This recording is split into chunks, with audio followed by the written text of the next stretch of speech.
এখনো পর্যন্ত অনেক জালেমের দোসররা ধারণা করে যাচ্ছে যে কি করেছে যে আমাদের দেশ থেকে তাড়িয়ে দিল। কি করেছেন আপনি টের পাচ্ছেন না? আপনি যদি কিছু না করেন আপনার শুধু আইনা ঘরের কারণে ফাঁসি হওয়া দরকার।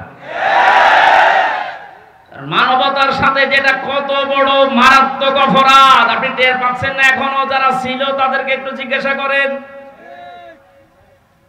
ব্যারিস্টার ব্রিগেডিয়ার আমান আজমি ভাই শেষ পর্যন্ত এই কান্না জড়িত কণ্ঠে বলেছে যে আমি সূর্যের আলো কি এই 10-12 বছর দেখি নাই। এদিকে 1.5 হাত, ওদিকে 1.5 হাত। আমার যে মাটির নিচে ছিলাম ওখানে তাও তো এদিকে 3.5 হাত, এদিকে 2.5 হাত ছিল, আর ওনারটা আরো ছোট। এরপরও জালেমদের পক্ষে আপনি সাফাই গান, জালেমদের পক্ষে কথা বলেন। আপনি মানুষ, আপনারও বিবেক মরে গেছে। মজলুম অবস্থায় এখনো আছি, এখনো পর্যন্ত অসুস্থ, আমার শরীর এখনো স্বাভাবিক হয়নি, এখনো মুসাফির অবস্থায় আছি। দোয়া করছে আল্লাহ কিয়ামতের আগে কোন জালেম যেন এই দেশে আর ফিরে আসতে না পারে। সামনে বসা মুসলমান ভাইরা, পর্দার আড়ালের সম্মানিতা মা এবং বোনেরা, প্রাণপ্রিয় নাটোরবাসী, আব্দুল আজিজ ভাই বলছিলেন না যে 17 বছর কথা বলার অভ্যাস নেই, সব ভুলে গেছি। আমাদের অবস্থাও তাই। ওনারা তো তার দিনের পর দিন একটু বাইরে থাকা, পালিয়ে থাকার সুযোগ পেয়েছে, আর আমরা এমন জায়গায় ছিলাম কথা বলা তো দূরের কথা, হা করাও যেত না, এমন জায়গায় রেখেছিল। সুতরাং আমরা অনেক কিছু ভুলে গেছি। আল্লাহ যেন আবার স্মরণ করিয়ে দেন জাতির উপকারের জন্য। যে আল্লাহ আমাদেরকে স্বাধীন বাংলাদেশে পরাধীন ছিলাম, আবার নতুন করে স্বাধীন হওয়ার একটা স্বাদ আমাদেরকে দেখালেন।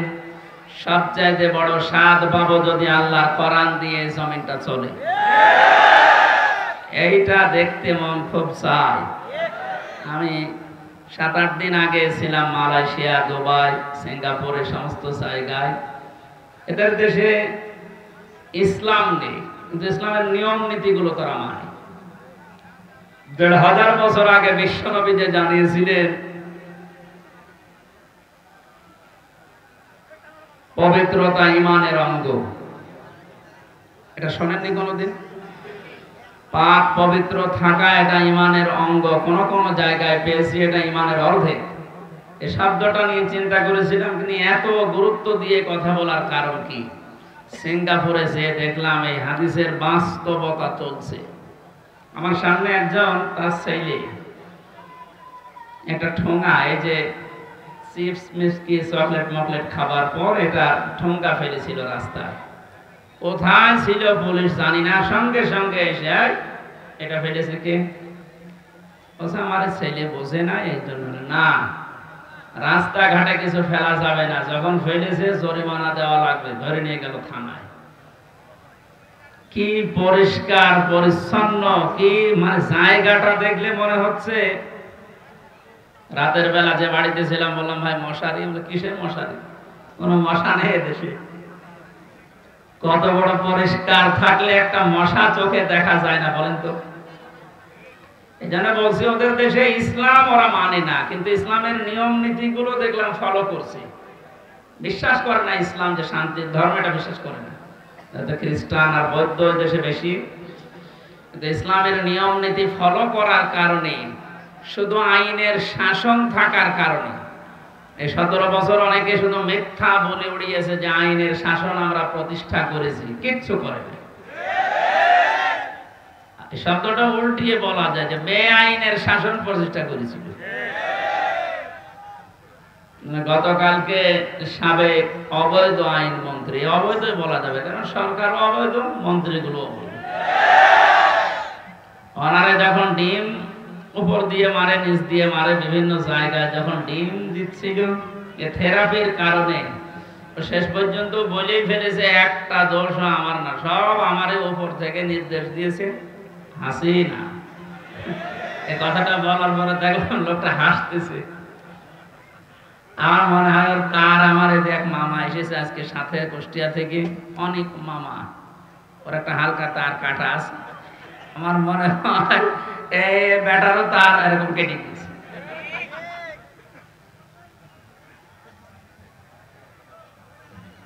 এখন যা যে যারে ধরছে একটু কিছু দিলে সব ধরছে বর্তাছে আল্লাহর ওলির উপরে। আর যেটা দরবেশ মনে করতাম, এ দরবেশ যে এত খারাপ, দাড়ি কেটে নম হয়ে গেছে, ওরে দেখলে পর্যন্ত শয়তান হাসে যে আল্লাহ তুমি আমার শয়তান বানিয়েছো। এটা তো আসল শয়তান ছিল। হোসাইন মাওলানা বলছিল না 29,000, না ওটা 36,000। পদ্মা সেতু বানিয়েছে 32,000 টাকা খরচ করি। আর এই লোকটা শুধু বাইরের একটা ব্যাংকে টাকা পড়ে আছে 36,000 কোটি টাকা। ওই টাকাগুলো ফেরত পেলে বাংলাদেশে আর একটা পদ্মা সেতু বানানো যাবে। মালয়েশিয়ায় দেখলাম এই যে পেনাং থেকে এই আর একটা শহরে যাবার সময় 2টা ব্রিজ পর পর, একটা মনে হয় 8 কিলোমিটার, একটা 17 কিলোমিটার। এই যে বিশাল বিশাল ব্রিজ তারা বানিয়েছে, বাংলাদেশেও সম্ভব, শুধু এই দরবেশদের টাকাগুলো বাইরে থেকে নিয়ে আসা দরকার।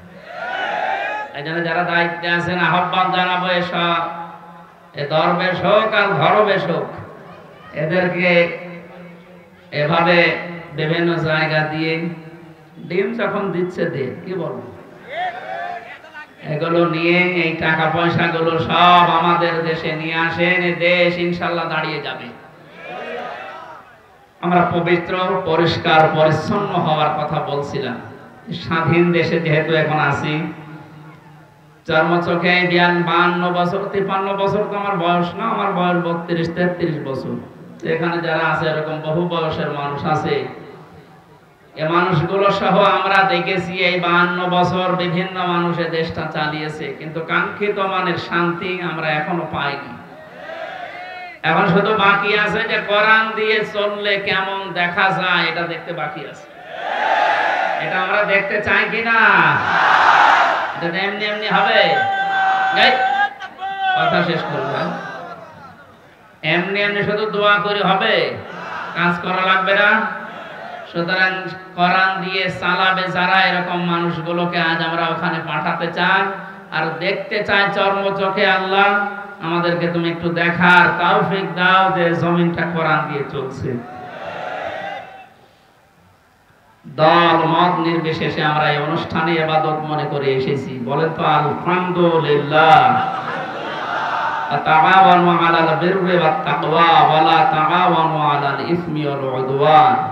আল্লাহর ঘোষণা, এই পৃথিবীতে তোমরা ভালো কাজে, নেক কাজে একে অন্যকে সাহায্য করো, অন্যায় কাজ করবা না, অন্যায় কাজে সাহায্য সহযোগিতা করবা না। আজ আমরা আহ্বান জানাচ্ছি, রাষ্ট্র যেহেতু সংস্কার আরম্ভ হয়ে গেছে বা চলছে, আমরা সব জায়গায় ইসলাম দিয়ে সংস্কার করতে চাই। নবীর উপরে দরুদ আর সালাম পাঠ করার মাধ্যমে তেলাওয়াতকৃত আয়াত থেকে যেটা লিখে দিয়েছেন এর উপরে ভিত্তি করে আমরা তাফসীরুল কোরআন মাহফিলে তাফসীর আকারে কথা বলতে চাই ইনশাআল্লাহ। জবান খুলে কোরআনে কারীম থেকে, আমি যেহেতু 8-9 দিন ছিলাম, মাওলানা মিজানুর রহমান আজহারি ভাই, এরপরে ডেভিড লিও নামে একজন আছে ইসলামিক চিন্তাবিদ স্কলার, অনেক দামি লোক, এরপর ডক্টর জাকির নায়েক সাহেবের সাথে দেখা হয়নি, হওয়ার কথা ছিল। এই মানুষগুলোর কাছে মিশে আমি সেই কয়েকদিন ছিলাম, আমি সবচাইতে বড় বিষয় পেয়েছি, ওনারা আলেমদের কিছু দায়িত্ব কর্তব্য, যেহেতু ওনারা মুসলিম মানুষ, আসবে, দেশে ফিরে আসবে। মিজান ভাই জানিয়েছে আমি কিছুদিনের ভেতরে এই দেশে যাব। আমি বলেছিলাম ভাই দেশে আসার পরে কুষ্টিয়া, আমার জন্মভূমি কুষ্টিয়াতে কোরআনের কথাগুলো চলে না, কারণ যে 2জন শয়তান এই বাংলাদেশে আল্লাহ পাঠিয়েছে ওই জেলায়, আমার জন্মভূমি, তারপরও আমারে বলতো না। এই যে খুলনা বিভাগের 10-11টা জেলা, একটাতেও আমারে কথা বলতে দিত না। যাওয়ার আগে 144 ধারা জারি হয়ে যেত। এখন যেহেতু সুযোগ এসেছে, ওনাকে বললাম আমার কুষ্টিয়া দিয়ে আপনি কোরআনের কথাগুলো আরম্ভ করবেন। উনি সময় দিতে চেয়েছি, দেখি দেশে আসুক ইনশাআল্লাহ। বাংলাদেশের প্রত্যেকটি জায়গা তখন আর জামাতের প্রোডাক্ট কেউ বলতে পারবে না, যারা বলতো তারা এখন কবরে। আল্লাহ রাব্বুল আলামিন তার কোরআনে কারীমকে যেন উন্মুক্ত করে দেন দেশের জন্য এবং প্রতিষ্ঠা করে দেন, বলেন আমিন। সূরা আরাফ কোন সূরা বলেন তো? 157 নম্বর একটা মাত্র আয়াতের 4 ভাগের 1 ভাগ আমরা পড়েছি। বিশ্বনবীর হাদিস লক্ষ লক্ষ, সেখান থেকে একটা হাদিস নবীজির জামাই হযরতে আলীর বর্ণনা করা, যোগের সাথে মিলিয়ে আমরা তেলাওয়াত করলাম। এই দুইটাকে সামনে রেখে কোরআন যেভাবে তাফসীর করা লাগে হক আদায় করে চেষ্টা চালাচ্ছি ইনশাআল্লাহ। এটা যেহেতু মমতাজের কনসার্ট না, সে মহিলার এখন আর কনসার্ট করা সম্ভব না, কারণ তারও দোলাদুলি এখন আর কেউ দেখতে চায় না, ও ফেটেও আর কারো যাচ্ছে না। ফেটে যাচ্ছে না, এখন সারা বাংলাদেশে শুধু আল্লাহর কথা হবে। কারণ মানুষের জিকির করে আমরা বহু দেখেছি, একটা মানুষের আলোচনা, একটা মানুষের জিকির যে পরিমাণ হয়েছিল, যদি আল্লাহর জিকির ওই পরিমাণ এই দেশে হতো, আমরা আল্লাহর ওলি হয়েছিলাম। আল্লাহরও মনে হয় সহ্যের বাইরে চলে গেছে, না তো এত অপমান তো আমি ফেরাউনকেও হতে দেখিনি। আমি তার জীবনী পড়েছি, তাহলে এত অপমান হয়নি। আল্লাহ রাব্বুল আলামিন কোরআনে কারীম কিভাবে মানুষের সামনে উপস্থাপন করা লাগে এটা আমাদের শিখিয়েছেন ১৫০০ বছর আগে। আমরা আল্লাহর ওই ধরনটা সামনে নিয়ে আসি, নাকি আমার মন মতো বলবো না। আল্লাহ পাক বলেন, কিতাবুন উনসিলা ইলাইকা ফালা ইয়াকুন ফি সাদরিকা হারাজুম মিনহু লিতুনদিরা বিহি ওয়া যিকরা লিল মুমিনিন। আল্লাহ বলেন, এই একটা কিতাব, পৃথিবীতে একটাই মাত্র কিতাবের নাম আল্লাহ জানিয়েছেন, তার নাম কোরআন শরীফ। এজন্য কবরে যাওয়ার পর মানুষকে যখন জিজ্ঞাসা করা হবে, মার রব্বুকা, তোমার রব কে? লোকটা যদি বলে রব্বি আল্লাহ, আমার রব আল্লাহ, সঙ্গে সঙ্গে ফেরেশতারা জিজ্ঞাসা করবে মার দীনুকা, তোমার জীবন ব্যবস্থা কি? লোকটা যদি বলে দীনুন আল ইসলাম, সঙ্গে সঙ্গে ফেরেশতা বলবে মান হাজার রাজুল, এই লোকটা কে ছিল? লোকটা যদি বলেও ফেলে হাযা নাবিয়ুনা মুহাম্মাদুর রাসূলুল্লাহ সাল্লাল্লাহু আলাইহি সাল্লাম, সঙ্গে সঙ্গে ফেরেশতারা আরেকটা বলবে এই কথাগুলো তুমি পেয়েছো কোথায়? কথা বুঝতেছেন? আপনি পৃথিবীর কোন বইয়ের নাম, কিতাবের নাম বললে ফেরেশতারা কিন্তু ওগুলো চিনবে না। আপনাকে সঙ্গে সঙ্গে জবাব দিতে হলে বলা লাগবে আমি কোরআনে পেয়েছি, কারণ ফেরেশতারা এই একটা কিতাব চেনে। আল্লাহ জানে কিতাবুন দিয়েছেন, এই একটা কিতাব, এমন দামি কিতাব, এটা আল্লাহর পক্ষ থেকে এই পৃথিবীতে আল্লাহ নিজে পাঠিয়েছেন। নবীজি এই কিতাবুন শব্দটার ব্যাখ্যা করতে গিয়ে হাদিসে জানিয়েছেন, মানিত্তাবাআল হুদা বিগাইরিল কোরআন আদাল্লাহুল্লাহ। তিরমিজি শরীফের হাদিস। এখানে ডিস্টার্ব হচ্ছে, বাতাস লাগবে না, অ্যাক্টিভ হয়ে শুনবেন। আমি কিন্তু প্রশ্ন করব, এটা ক্লাস চলছে না? ক্লাসের পরে যে প্রশ্ন করা হয় আমি কিন্তু সামারাইজ করে প্রশ্ন দেব। আপনাদের সাথে শুনতে এসেছেন না? আল্লাহর নবীর এই কথার ভেতর থেকে দুইটা শিক্ষা আমি পেয়েছি। নবীজি জানিয়েছেন কোরআনে কারীম বাদ দিয়ে পৃথিবীর কোন জায়গায় যদি কেউ ভালো হওয়ার নিয়তে, হেদায়েত পাওয়ার নিয়তেও যায়, আল্লাহ নিজে দায়িত্ব নিয়ে তাকে গোমরাহ করে দেয়। আর কথার অর্থ বোঝেন? নবীজির হাদিসের শেষ অংশ ছিল আদাল্লাহুল্লাহ, আদাল্লাহ ইউদিল্লু, সুলাসি মুজাররাদ থেকে এসেছে। শব্দটা যদি মানে ইফআল থেকে নবীজি বলতেন যে দল্লা, আদাল্লাহ ইউদিল্লু, বাড়ি ফাল থেকে শব্দটা আসা, নবী দল্লা ইয়াদিল্লু বলতে পারতেন। দল্লা ইয়াদিল্লু এ শব্দ দিলে বাংলা অর্থ হতো আপনি নিজেই নিজেকে খারাপ বানিয়ে ফেলেছেন, আপনি নিজের জন্য নিজে দায়ী, আর কেউ দায়ী না।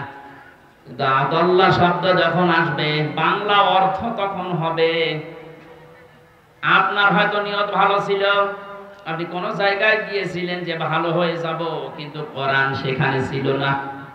এই জন্য আল্লাহ রাগ করে নিজে দায়িত্ব নিয়ে আপনাকে আরো খারাপ বানিয়ে দেবে।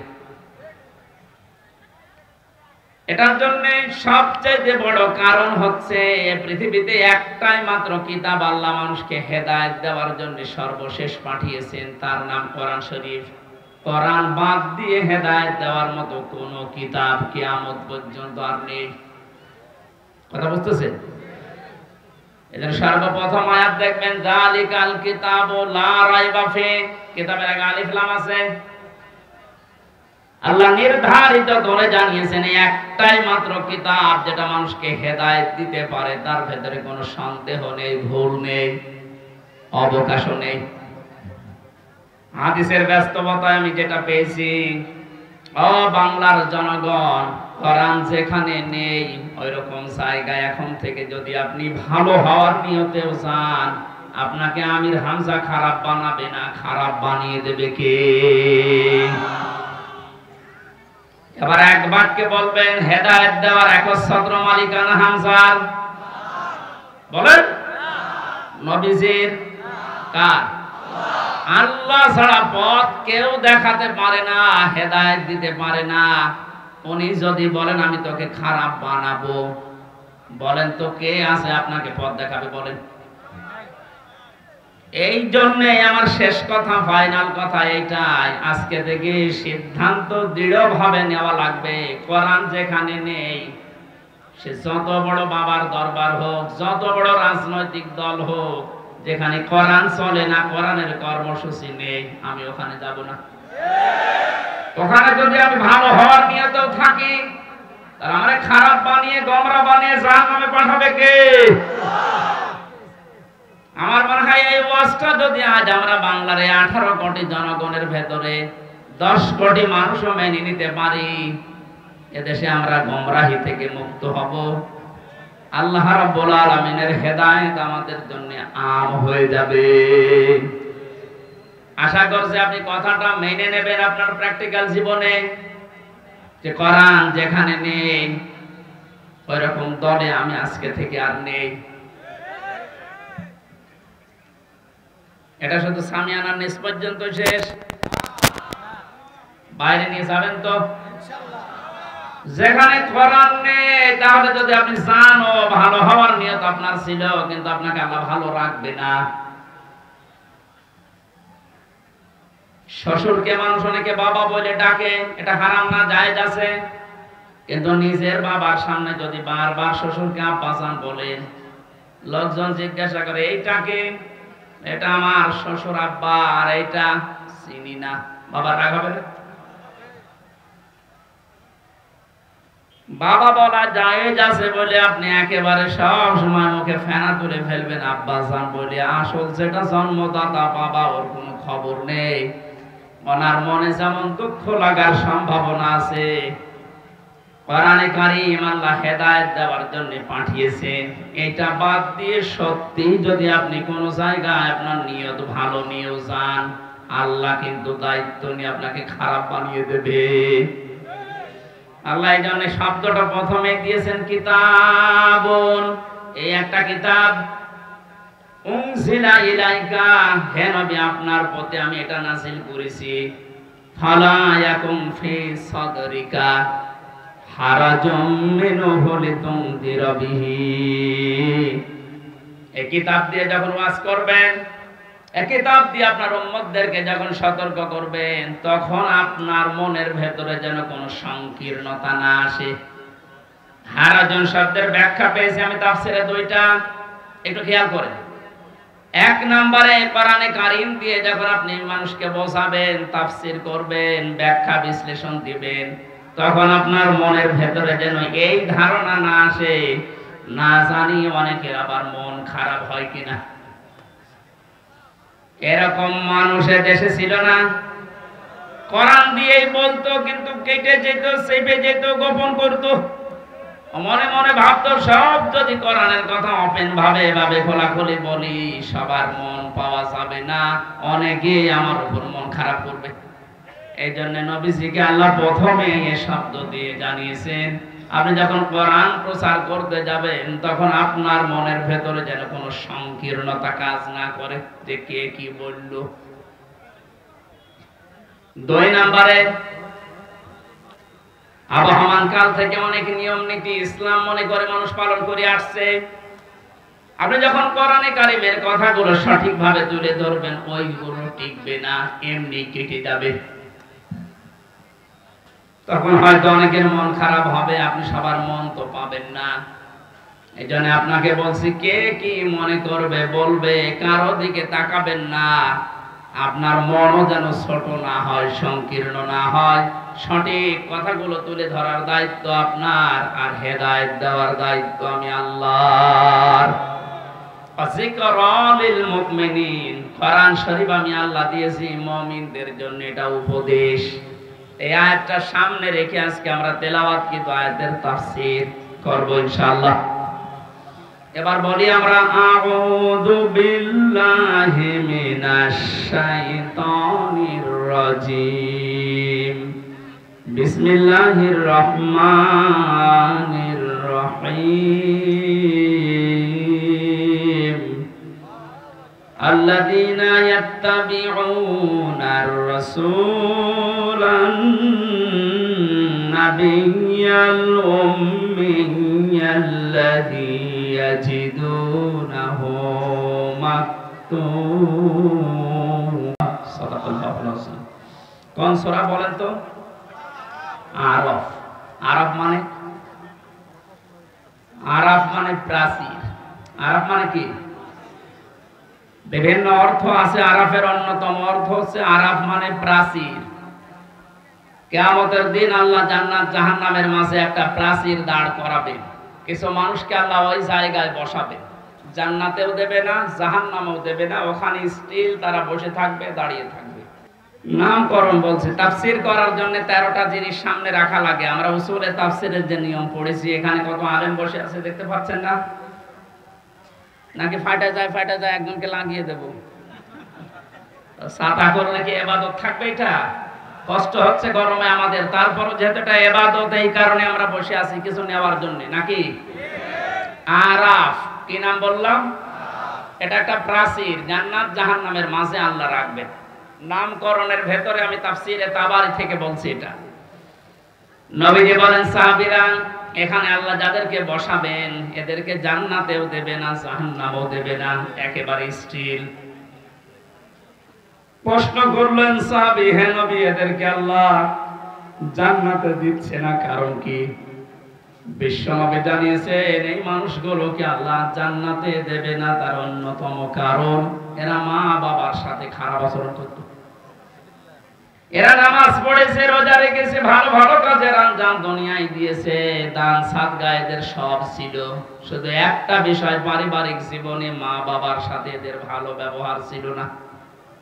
এখানে কোরআনে কারিমে আল্লাহ জানিয়েছেন, ক্বাদা রাব্বুকা আল্লা তা'বুদু ইল্লা ইয়্যাহু ওয়া বিল ওয়ালিদাইনি ইহসানা।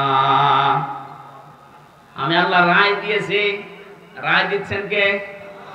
আমি আল্লাহ রায় দিয়েছি, ফয়সালা করেছি, সিদ্ধান্ত নিয়ে ফেলেছি যে আমি আল্লাহ ছাড়া কারো ইবাদত করা যাবে না, আর মা বাবা যাদের আছে তাদের সাথে ভালো ব্যবহার করা লাগবে।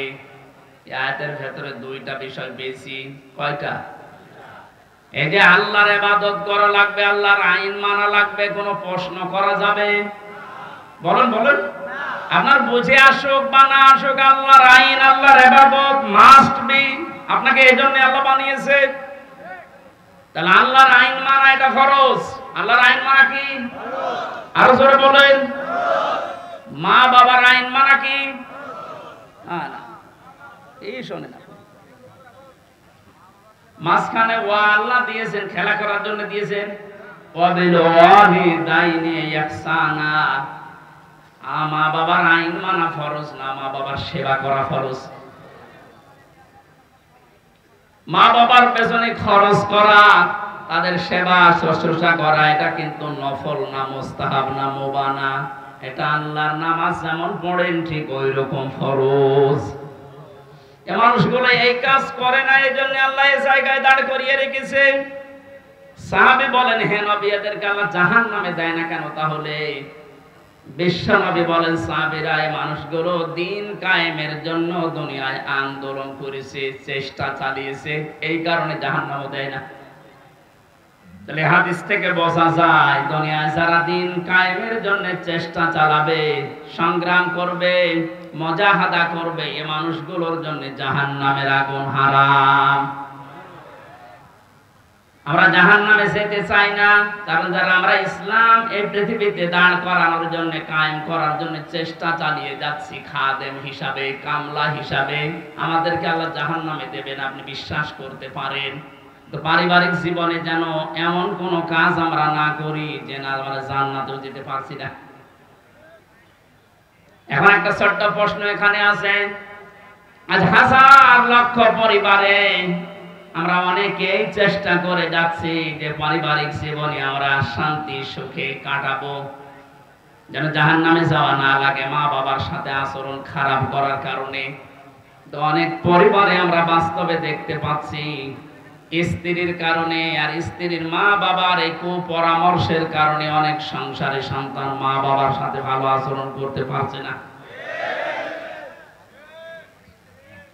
সম্মানিত মা বোন যারা বিভিন্ন জায়গায় বসে আছেন, শুধু নামাজ পড়া আর পর্দা করা ইবাদত না, মানুষের সাথে মুআমালাত, মুআশারাত, পারিবারিক জীবনে নিজের নিকট আত্মীয় স্বজনের সাথে ভালো ব্যবহার করা ইবাদত।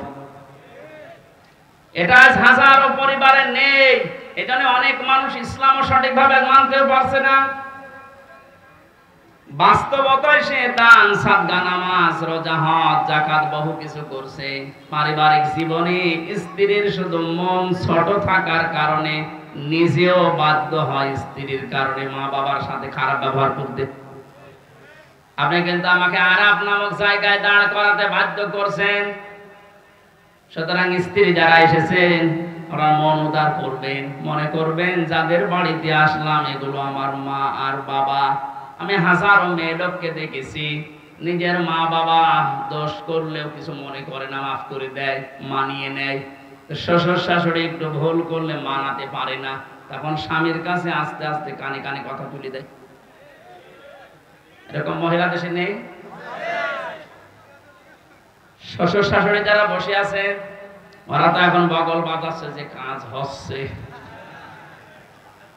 কোরআনে কারীম জানিয়েছে ওয়াকুলু লিন-নাসি হুসনা, মানুষের সামনে হাসি মুখে ভালো কথা বলবা, এটা একটা সাদকা দেওয়ার সওয়াব হয়ে যাবে। আপনি শ্বশুর আর শাশুড়ি হয়েছেন তাতে কি? মেয়েটা 18 বছর, 20 বছর, 22 বছর পরে আপনার বাড়িতে এসেছে, এটাকে নিজের মেয়ের মতো মনে করতে পারেন না। আল্লাহর কসম, আমি আল্লাহকে সামনে নিয়ে বলছি, সাক্ষী করে বলছি, সত্যি যদি মা আর বাবা নিজের মেয়েকে, নিজের ছেলেকে যে নজরে দেখে, পুত্রবধূকে এই নজরে যদি দেখতে পারতো, আমরা হাজারো সন্তান আরাফ নামক জায়গায় থাকতাম না। এটা আহ্বান জানাচ্ছি। আমরা তো চেষ্টা করছি, কিন্তু আপনাদের এই ছোট মনের কারণে পারছি না। আপনার মনটা উদার করেন, কি করবেন আপনি দুনিয়ার এই সয় সম্পদ দিয়ে যদি জাহান্নামে যাওয়া লাগে। আল্লাহ আমাদেরকে আরাফ নামক এই জায়গায় যেন দাঁড় করিয়ে ভাগ্য হত না করেন। নবীজি কিন্তু হাদিসের শেষে আর বলেননি যে এরা যাবে কোথায়। বলেন তো এই হাদিসে পর্যন্ত থাকলে কি দাঁড়াচ্ছে অর্থ? জান্নাতেও যেতে পারছি না শুধুমাত্র এই কারণে, জাহান্নামও আল্লাহ দিচ্ছে না আমি ইসলামী আন্দোলন করার কারণে। অথচ এই জায়গায় যদি দাঁড়িয়ে থাকা লাগে আবাদান আবাদান, আমার মতো হতভাগ্য মানুষ আছে। আল্লাহ আমাদেরকে হেফাজত করুন, বলেন আমিন। মক্কায় নাজিল হয়েছে সূরাটা, 206টা আয়াত আছে, 16টা রুকু আছে। ক্রমিক নাম্বার হিসাবে কোরআনে কারীমের এটা 7 নাম্বার সূরা। মাত্র একটা আয়াতের 4 ভাগের 1 ভাগ পড়েছি। আয়াতের ভেতরে 3টা বিষয় আমরা আলোচনা নিয়ে আসব। 1 নম্বরে আমাদের নবী মুহাম্মদ রাসূলুল্লাহর 3টা গুণ আল্লাহ দিয়েছে। কয়টা? যেহেতু বর্তমান প্রেক্ষাপটের সাথে আয়াতের একেবারে হুবহু মিল আছে। 2 নম্বরে আল্লাহর নবীর কর্মসূচি ছিল এই দুনিয়ায়, আয়াতের ভেতর থেকে আমরা 6টা পেয়েছি। কয়টা? 3 নম্বরে আমরা যারা তার উম্মত এখন দাবি করব কিয়ামত পর্যন্ত, তাদের কর্মসূচি হবে, তাদের করণীয় হবে 4টা। তাহলে নবীজির পরিচয় তুলে ধরা হবে আয়াত দিয়ে 3টা, বিশ্বনবীর কর্মসূচি তুলে ধরা হবে 6টা। আর আমাদের করণীয় তুলে ধরা হবে 4টা, সব মিলে 13টা। কয়টা? এই 13টা বিষয় আজকের আলোচনায় আছে। আমরা একটা একটা করে তাফসীর আকারে শুনছি। আপনারা আছেন তো?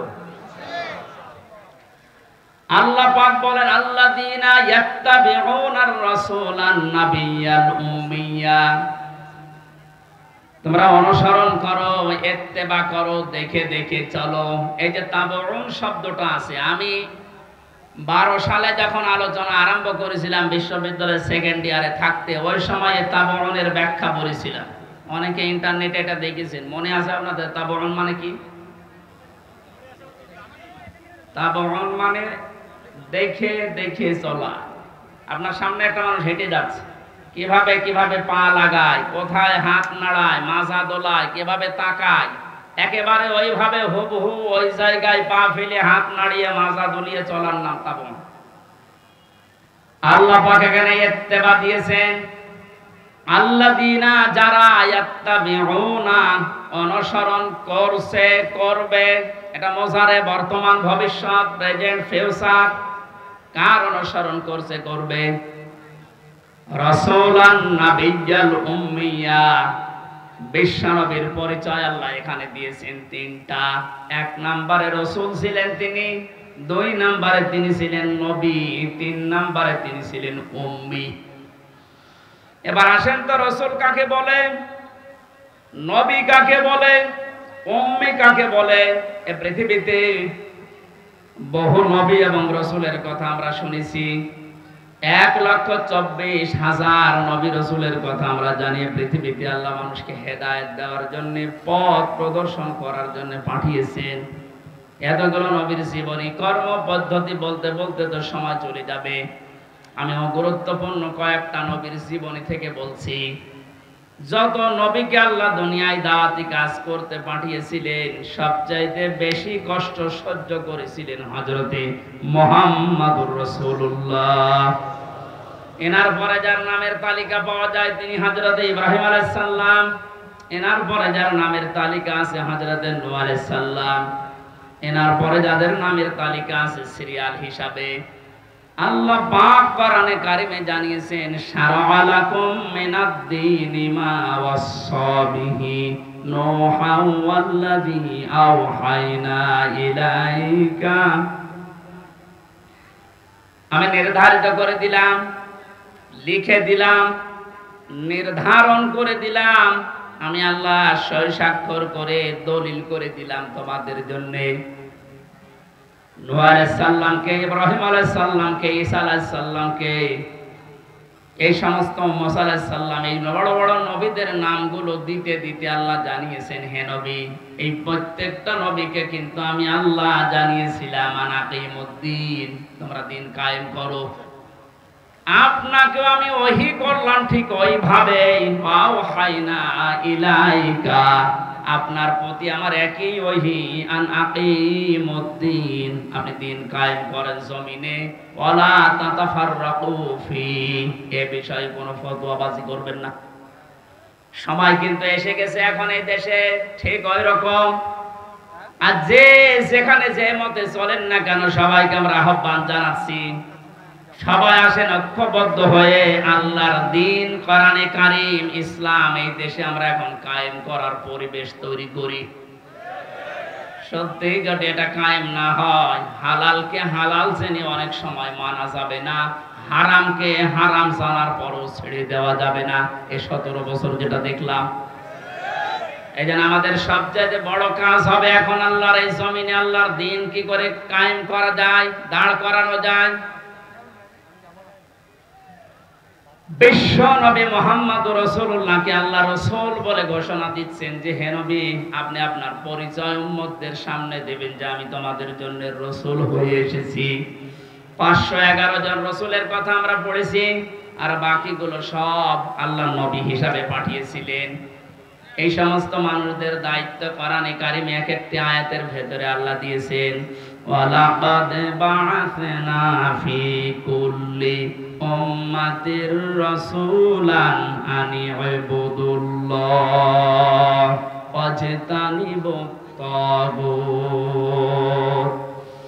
রব্বুল আলামিন বলেন এ পৃথিবীর যত ওয়ালাকাদ বাআসনা ফি কুল্লি উম্মাতির রাসূলা, প্রত্যেকটি জাতির জন্য আমি আল্লাহ রাসূল পাঠিয়েছিলাম। প্রতিটি নবী আর রাসূলদের জীবনের দায়িত্ব মূল ছিল দুইটা। তারা উম্মতদের কাছে যেই বলতেন আল্লাহর ইবাদত করো। কার ইবাদত? এই শব্দটা নিয়ে আজ হাজারো জায়গায় আমরা এই দেশের ভেতরে অনেক ভেজাল দেখতে পাচ্ছি। কমনে দিয়েছে ফ্যান, ইয়ার কি মারছেন এখানে বসে বসে।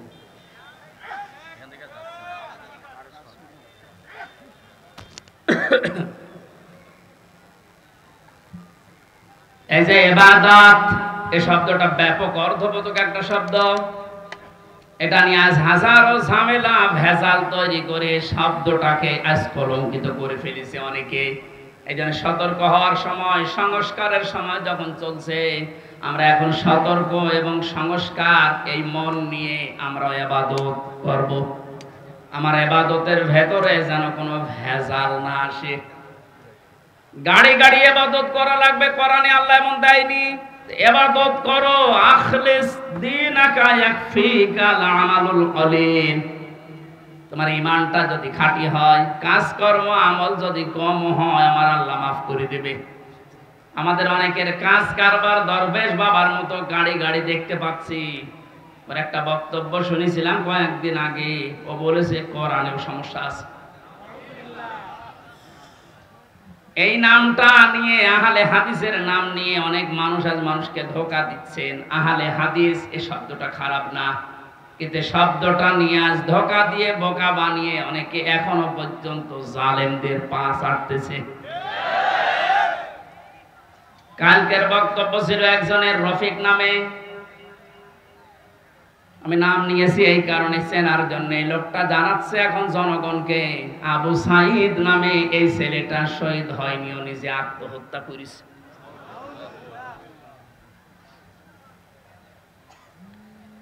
বিশ্বনবী কোরআন হাদিসের ভেতরে তিনি স্পষ্টভাবে জানিয়েছেন, কেউ যদি দেওয়াল চাপা পড়ে মারা যায় সে শহীদের মর্যাদা পায়, পানিতে ডুবে মারা যায় শহীদের মর্যাদা পায়। এ কথা কি নতুন শুনছেন? বলেন। আগুনে পড়ে যদি কেউ মারা যায় সে যদি শহীদের মর্যাদা পায়, অ্যাক্সিডেন্ট করে মরলে যদি শাহাদাতের মর্যাদা পায়, এই পৃথিবীর ময়দানে জালেমদের জুলুমের সামনে মোকাবেলা করতে গিয়ে নিজের জীবনটা সে দিয়ে দিল, তাকে আপনি শহীদ বলতে আপনার অসুবিধা লাগে কোন জায়গায় বলেন তো দেখি?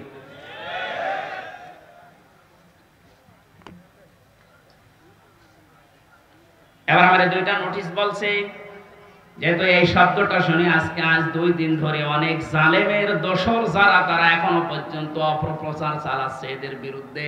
এই জন্য দুইটা নোটিশ বলছি। সূরা বাকারার 154 নম্বর আয়াত, 2 নম্বর পারা, 2 নম্বর পৃষ্ঠা, 12 নম্বর 13 নম্বর লাইনে আছে, ভালো করে মিলাবেন। আল্লাহ পাক বলেন, ওয়ালা তাকুলু লিমান ইয়াকতালু ফি সাবিলিল্লাহি আমওয়াত বাল আহয়াউ ওয়ালাকিন লা তাশউরুন। আপনি হয়তো এভাবে এতদিন চিন্তা করেননি, যেভাবে আমি বলছি মিলিয়ে দেখেন। আল্লাহ বলেন, ওয়ালা তাকুলু, হে পৃথিবীর লোকেরা, কেউ এ কথা মুখ দিয়ে বলবা না। কথা বলে মানুষ কি দিয়ে? বলো না কেন? এজন্য মুখের উপর আল্লাহ নোটিশ দিয়েছেন, কেউ এ কথা বলবা না। একজন দুইজন না, কেউ বলবা না, বহু বচন। লিমান ইয়াকতালু ফি সাবিলিল্লাহি আমওয়াত, আমি আল্লাহর জন্য, মানবতার জন্য যারা জীবন দিয়ে গেল, এই মানুষ মরে গেছে, এই কথা বলবা না। বাল আহয়াউন, বরং তারা জীবিত। ওয়ালাকিন লা তাশউরুন, কিন্তু তোমরা টের পাও না। এটা তো মুখের উপর আল্লাহ দিলেন, মানুষ মুখের পরে অন্তরেও ধারণা করতে পারে। ধারণা করা কি দিয়ে? অন্তর দিয়ে মানুষ যেন ধারণাও না করে যে তারা শহীদ হয়নি, তারা এমনি মারা গেছে, কথা যেন ধারণাও না করে। সূরা আলে ইমরান 4 নম্বর পারার 11 নম্বর পৃষ্ঠা, 9 নম্বর লাইনের 159 নম্বর আয়াতে আল্লাহ 69 নম্বর আয়াতে আল্লাহ জানিয়েছেন ওয়ালা তাহসাবান্নাল্লাযীনা কুতিলু ফি সাবিলিল্লাহি আমওয়াতা বাল আহইয়াউন ইনদা রাব্বিহিম ইউরযাকুন। খুব খেয়াল করেন, অন্তর দিয়েও কেউ যেন ধারণা না করে যে ওরা মারা গেছে। আল্লাহ পাক বলেন ধারণাও কোনোদিন করবি না যে মরে গেছে না, কারণ জীবন জালেমের সামনে নিজের জীবন দিয়ে দেওয়া তো সহজ কথা না। ওরা কিন্তু জীবিত আছে, ওরা জিন্দা। ইনদা রাব্বিহিম ইউরযাকুন, তারা তাদের রবের কাছে রিজিক পাচ্ছে। সুতরাং আবু সাইদ রংপুরের এই ছেলেটা জালেমের সামনে দাঁড়িয়ে জীবনটা দিয়ে শাহাদতের মরণ পেয়েছে। এটা কোনোদিন আপনি মুখ দিয়ে যেন না বলেন যে লোকটা মরে গেছে, ধারণাও না করেন তো মরে গেছে না, ও শহীদ হয়েছে। কি হয়েছে? স্বাধীনভাবে কথা বলতে পারতাম না। পাশের জেলায় বাড়ি আমার, নাটোর, কুষ্টিয়া। এখানে দাওয়াত খেতে এসেছিলাম বিয়ের, তারপর আমার ঢুকতে দেয়নি। কোথায় ছিলাম আপনি টের পেয়েছেন? স্বাধীনতা পরাধীনতা কি আমরা 17 বছর টের পেয়েছি। স্বাধীনভাবে চলাফেরা করার, বাক স্বাধীনতা ফিরিয়ে দেওয়ার জন্য যে মানুষগুলো জীবন দিয়েছে, মাস্ট বি 100 ভাগ আমি বিশ্বাস করি ওরা সব শাহাদতের মর্যাদা পেয়েছে। এমনকি জালেমের জুলুমের শিকার হয়ে আয়না ঘরেও বহু মানুষ জীবন দিয়েছে, জেলখানার ভেতরে জীবন দিয়েছে। এমনকি কোরআনের পাখিকে অনেকে বলছে উনি স্বাভাবিকভাবে মারা গেছে না, আমি পাশে জেলে ছিলাম, উনি 1 নম্বরে, আমি 4 নম্বরে। আল্লামার সাথে আমার একদিন দেখা হয়েছিল মাত্র 10 মিনিটের জন্য। উনি এমনি মারা যায়নি, ওনাকে মেরে ফেলা হয়েছে। তার বাস্তব প্রমাণ আমার মুখের হাসিটা। এখন ভিডিও বের হচ্ছে, জেলার আর সুপারের আত্মীয়রা তারা পরিচয় দিয়ে বলছে ওনাকে জোর করে সই করিয়ে বলেছে আপনি সই করেন, আপনাকে মুক্ত করে দেওয়া হবে নির্বাহী আদেশে। এই কথা বলে বের করে নিয়ে গেছে। উনি তো খুশি আনন্দ যে আমি পরিবারের কাছে ফিরে যাচ্ছি। কিন্তু শয়তান যারা আছে, শয়তানি করে, ষড়যন্ত্র করে, যাকে দায়িত্ব দিয়েছিল মোস্তফা জামান এই কুলাঙ্গার, এই যে কি জিনিস এখন আমরা টের পাচ্ছি, কার তৈরি করা এখন আপনি দেখতে পাচ্ছেন। আমার মনে হয় একে যদি আমার মতো এরকম 10 দিন রিমান্ডে রাখেন, ও সব সত্য কথা বলে ফেলবে। আমার মুখ দিয়ে রিমান্ডে একটা কথা ওরা বের করতে পারেনি। শেষ পর্যন্ত মন মতো লিখে আমাকে বলছে সই করেন, আপনারা ছেড়ে দেওয়া হবে। আমি তো রিমান্ডে বসতাম না যে 164 কি, মনে করলাম ছেড়ে যখন দেওয়া হবে দেই। এখন দেখি সব আমার বিপক্ষে লিখেছে। আমি নাকি দেশের বিরুদ্ধে কথা বলতাম। যতগুলো বক্তব্য দিয়েছি দেশের ভালোবাসার পক্ষে দিয়েছি, কারণ দেশকে ভালোবাসা এটা ইমানের অঙ্গ। আরে মানুষগুলো এটা আমাকে বলে কয়ে নিয়েছে যে বলেন আপনি যে আপনাকে এদেশের কিছু মানুষ টাকা পয়সা দিয়ে ব্যবহার করে যে আপনি দেশের বিরুদ্ধে, এই সরকারের বিরুদ্ধে, তাহলে আপনাকে ছেড়ে দেব। শেষ পর্যন্ত বলতে রাজি যখন হলাম না, 11 ঘন্টা আমার টাঙিয়ে রেখেছিল কালো কাপড় দিয়ে চোখ বেঁধে। নিজেরা বলা করতো হুজুর আপনি নির্দোষ আমরা জানি, কিন্তু আপনাকে কথা বলা লাগবে। পেছনে হাত হ্যান্ডকাপ দিয়ে বেঁধে, কালো কাপড় দিয়ে চোখ বেঁধে 11 ঘন্টা এক জায়গায় আমার নামাজও পড়তে দেয়নি। 4 ওয়াক্ত জোহর, আসর, মাগরিব, এসা আমি সব ইশারায় পড়েছি। এখন নামাজ পড়ছি কোন সময় আমি তাও জানি না, কারণ মাটির নিচে তো। সর্বশেষ যখন বললাম না এত বড় মিথ্যা কথা আমি বলতে পারবো না, আকিস গ্রুপে আমি চাকরি করতাম, ওনাদের বিরুদ্ধে হাজার হাজার কথা লিখতে বলেছেন, একটাও পারবো না, কারণ ওনারা এরকম না। শেষে আমারা বলছে যদি আপনি আজকে সন্ধ্যার ভেতরে এগুলো স্বীকার না করেন, না বলেন, তাহলে আপনার বউ তুলে নিয়ে আনবো। কি চরিত্র দেখিছেন? আর এখন অনেক সুর তুলছে অনেকে যে এদের মাফ করে দাও। এই জালেমদের মাফ করা মানে মাসলুমের উপরে অবিচার।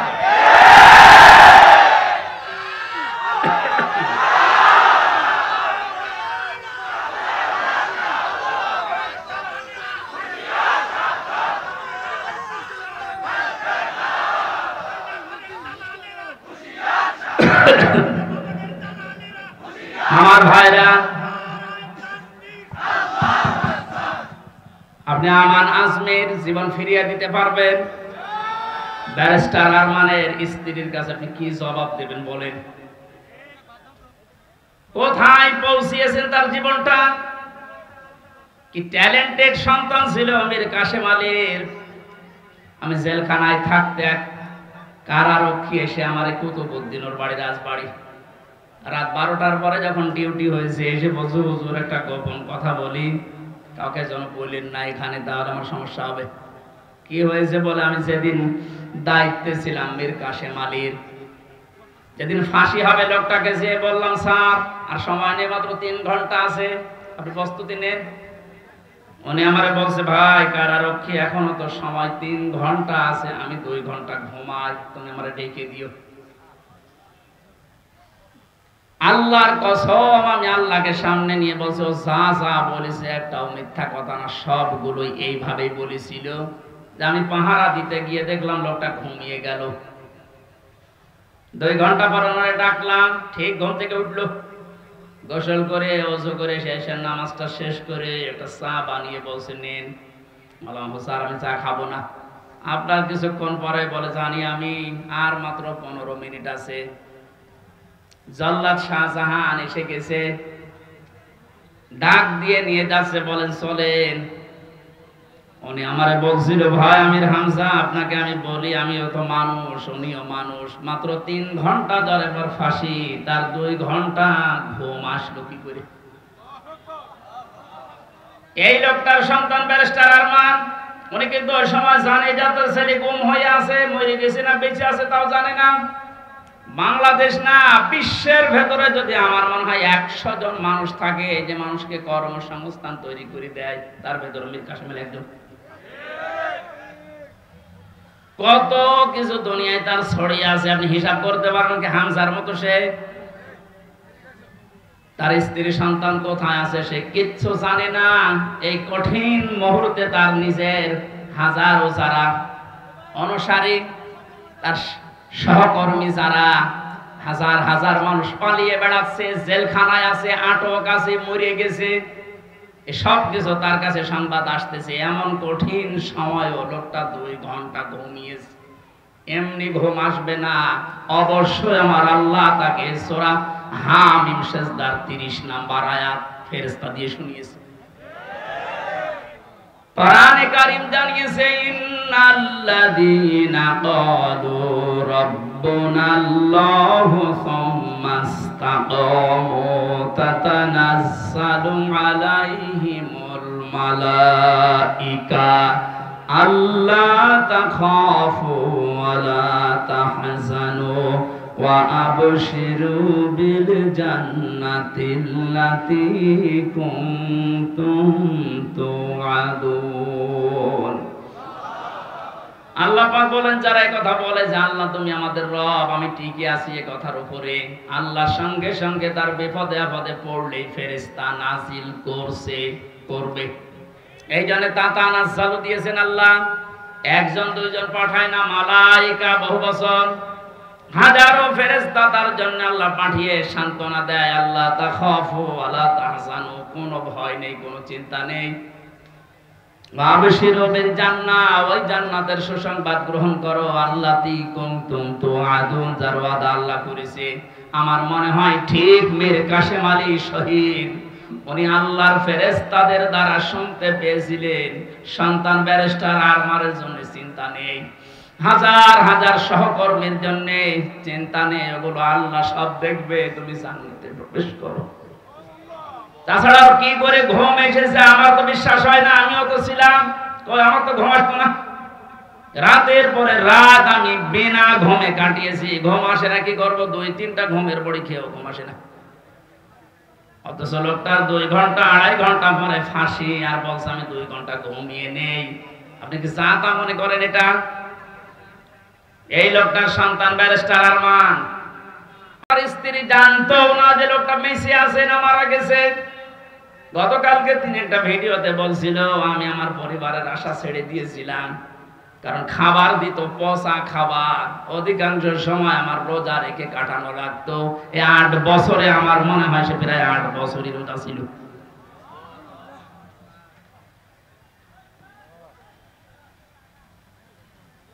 কোথায় পৌঁছিয়েছে তারা এই মানুষগুলো?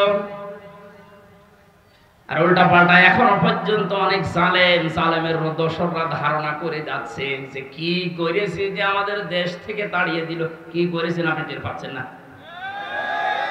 আপনি যদি কিছু না করেন, আপনার শুধু আইনা ঘরের কারণে ফাঁসি হওয়া দরকার।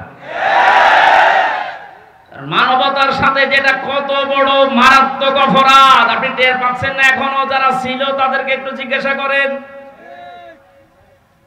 ব্যারিস্টার ব্রিগেডিয়ার আমান আজমি ভাই শেষ পর্যন্ত এই কান্না জড়িত কণ্ঠে বলেছে যে আমি সূর্যের আলো কি এই 10-12 বছর দেখি নাই।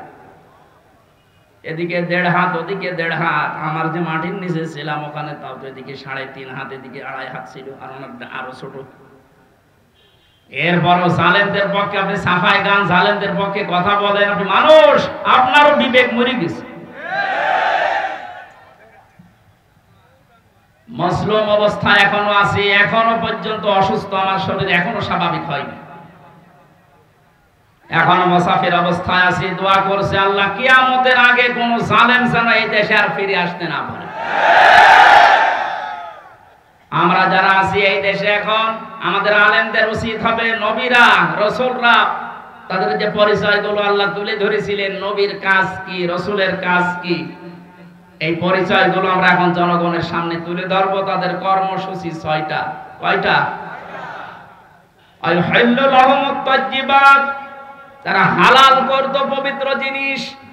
আজ বাংলাদেশে হালাল করা লাগবে পবিত্র জিনিসগুলো, আর হারাম করত তারা অবৈধ জিনিসগুলো। বাংলাদেশে এখন প্রত্যেকটা সেক্টরে এখনো পর্যন্ত হারাম জিনিস জিয়ে রাখা হয়েছে। এদিকে তাকান, যারা দায়িত্বে আছেন, অন্তর্বর্তীকালীন সরকার থেকে শুরু করে যারা এখন দায়িত্বে আছেন, এই মুহূর্তে আপনাদের সিদ্ধান্ত নেওয়া লাগবে এই জালেমদের সহযোগী যতগুলো ছিল প্রত্যেককেই ইমিডিয়েটলি এখনই ওদেরকে বহিষ্কার করা লাগবে। এটা সংস্কার যেহেতু চলছে, নবীদের কর্মসূচি 6টা ছিল, তার 2য় নম্বর এটা হালালকে হালাল বলে বৈধ জায়গায় দিয়ে দেন। এই 17 বছর যারা বৈধ চাকরিতে উন্নতি পায়নি তাদের কাজ উন্নতির ওই জায়গায় দেওয়া লাগবে, আর যারা অবৈধভাবে আন্দাজে চেয়ারের পর চেয়ার পেয়েছে তাদেরকে নিচে নামানো লাগবে।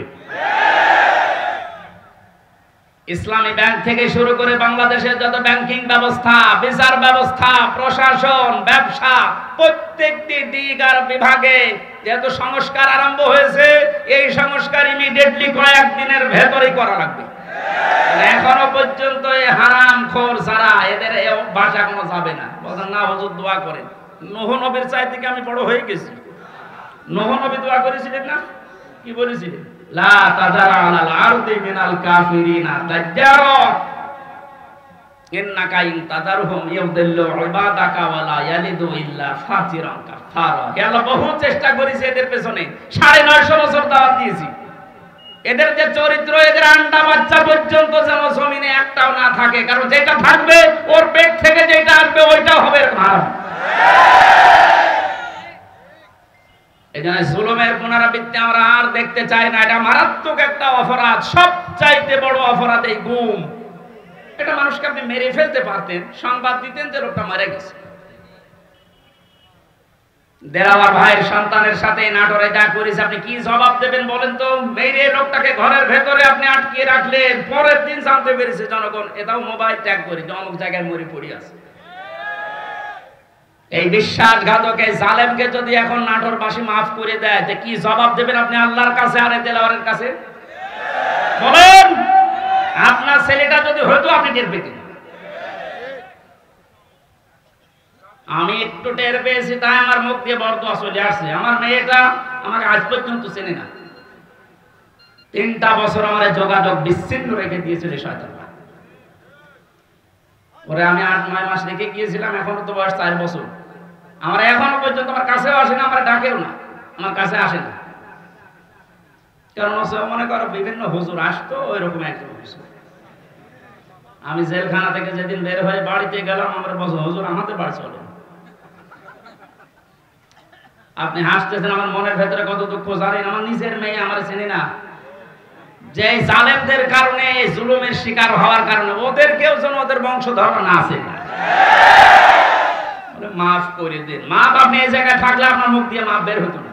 কিসের মাপ? সংস্কার যখন চলছে, নবীদের কর্মসূচি 6টা, এই 6টার ভেতরে 1 নম্বরে এইটা যে হালাল জিনিসকে হালাল জায়গায় নিয়ে এসে বৈধতা দান করেন। সুতরাং এই মুহূর্তে বাংলাদেশের সবচাইতে বড় কাজ হবে, যারা এতদিন পর্যন্ত জুলুমের শিকার হয়ে ওই জায়গায় যেতে পারেনি, ব্যাংকিং ব্যবস্থা বলেন, বিচার ব্যবস্থা বলেন, প্রশাসন বলেন, ব্যবসা বলেন, আজ ওদেরকে ওই জায়গাগুলো পৌঁছিয়ে দেওয়া লাগবে। আর হারাম কাজ যেগুলো হারাম হিসাবে হারাম ঘোষণা দেওয়া লাগবে। হারাম এ দেশে নেই, এই কথা বলেন না কেন? বহু অবৈধ জিনিস অলরেডি বন্ধ হয়ে গেছে, সামনে আরো বন্ধ হবে ইনশাআল্লাহ। কোরআনে কারীম থেকে আবার বলছে, আল্লাহ রাব্বুল আলামিন জানিয়েছেন, হে পৃথিবীর মানুষেরা, 3 নাম্বার নবীদের কাজ ছিল সৎ কাজে আদেশ করবে, তারা অসৎ কাজে বাধা দেবে। নবীদের কর্মসূচি, আমি এক একটা শব্দের ভেতরে লক্ষ লক্ষ কথা, আমি এত ব্যাখ্যা করতে গেলে এতে গলা বসে যাচ্ছে। মাইকটা আমার মন মতো হয়নি। 1, 2 নাম্বার প্রচন্ড গরম, তো ভেতরে ঘেমে ঘাম গায়ে বসে যাচ্ছে, এই জন্য গলা বসে যাচ্ছে। বোঝা নামিয়ে দেবে, এটা নবীদের কর্মসূচির ভেতরে ছিল। বোঝা নামিয়ে দেয়নি আল্লাহ। এরপরে ছিল বন্দিত্ব অপসারণ করা। বন্দিত্ব অপসারণও চলছে আজ। আমার যা বিশ্বাস, এই দেশে যারা স্বাধীনতা চায়, যারা এই দেশে মানুষের মত প্রকাশের স্বাধীনতা একেবারে সব জায়গায় দিতে চায়, যে সবাই সবার মন মতো চলবা, একটা মানুষও যদি এই দেশে জন্মগ্রহণ করে, সে এই দেশের বৈধ নাগরিক। জামাতে ইসলামী বাংলাদেশের কেন্দ্রীয় আমির যিনি ডাক্তার শফিকুর রহমান ঘোষণা অলরেডি দিয়ে দিয়েছে, এই দেশে আমরা সবাই এক পরিবার। সুতরাং জালেম যারা বাইরে চলে গেছে, জালেমরা যেন কিয়ামতের আগে আর না আসে। বলেন, সবাই যেহেতু আমরা এক পরিবার, একটা পরিবার যেভাবে থাকে আমরা এদেশে এখন ওইভাবে থাকতে চাই। রাষ্ট্র সংস্কার অলরেডি চলছে। বন্দিত্ব যারা ছিল, এখন তাদেরকে মুক্ত করার এই সংস্কারও চলছে। বিনা কারণে যারা বিনা বিচারে আটক অবস্থায় ছিল, আল্লাহ যেন এটাও তাড়াতাড়ি খুব দ্রুত করে দেন। বলেন আমিন। নবীদের এখান থেকে আমরা যারা উম্মত, তাদের 4টা কাজ এই মুহূর্ত থেকে শুরু করা লাগবে। 1 নম্বরে আল্লাযিনা আমানু, যারা ঈমান আনার দরকার আমাদের এখন। ঈমান এখন বলেন আমার ঈমান নেই মানে আমি মুসলমানের ঘরের সন্তান, আমার বাবা ঈমানদার, দাদা ঈমানদার, আমিও ঈমানদার না। ঈমানদারের প্রকাশ হচ্ছে আল্লাহর কোরআনে যে নিয়ম নীতিগুলো আছে, ওইগুলো বাস্তব বিশ্বাস করে দেখানো। এটা এখন দেখাতে পারবো না ইনশাআল্লাহ। কোনো কিছু নেই সামনে। যে জালেমদের কাছে 14 বার অনুমতি নেওয়া লাগতো, ওই জালেমরা এখন অনুমতি নিয়ে পা ফেলবে ইনশাআল্লাহ সামনে। গতকালকে গিয়েছিলাম ফরিদপুরে, মাসখানেক আগেও ছিল আমার মাহফিল ওই গ্রামে, অথচ জালেমদের 14 জায়গায় অনুমতি নিয়ে আমার উঠতে দেয়, বলে না ওনারা বাদ দিয়ে। অথচ গতকালকে যাওয়ার পরে সভাপতি আমার বলছে, হুজুর যে জালেমগুলো বাধা দিয়েছিল, ওরা এখন বলছে হুজুরকে এবারে এনে দিন। দিন পাল্টে অলরেডি গেছে। এদিন বদল যখন শুরু হয়েছে, সংস্কার চলছে।